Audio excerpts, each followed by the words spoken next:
Strong words today from Fairfax County's police chief about yesterday's guilty verdict in the Brendan Banfield case.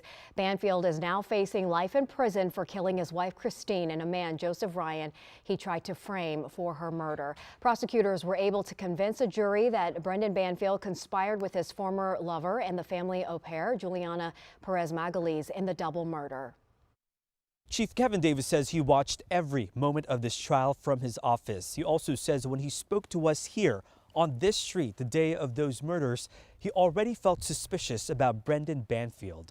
Nearly 3 years later, a jury confirmed those suspicions. He's a special type of evil. Fairfax County Police Chief Kevin Davis did not mince words, reacting to former IRS agent Brendan Banfield's double murder conviction. He is a narcissistic sociopath.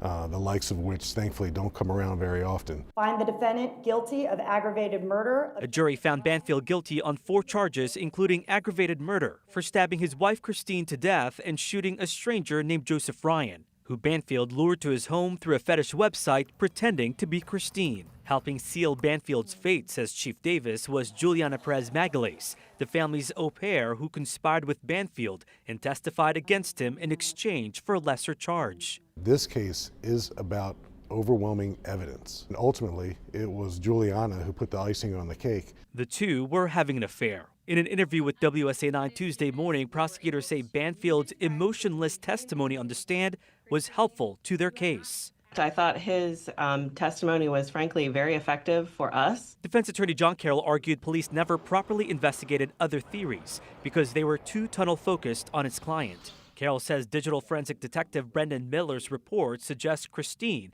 may have been the one responsible for the fetish account. Carroll claimed because Miller disagreed with the so-called catfish theory, he was eventually transferred to another role in the police department. Chief Davis is pushing back on the defense's statement. He just had a guilty client, and he didn't have a whole lot to go with. The analysis of that data, that digital data performed by that detective, that analysis was wrong. It was wrong, and if you're going to be in a specialty assignment. But so wrong to transfer him? Yeah, so we move people routinely on the police department. It's not discipline in any way, shape, or form. We move people routinely, and ultimately we want to put people in the position that they can best serve the community and the Fairfax County Police Department. We've also reached out to defense attorney John Carroll for comment, but we have not heard back. In Herndon, Matthew Torres, WUSA 9.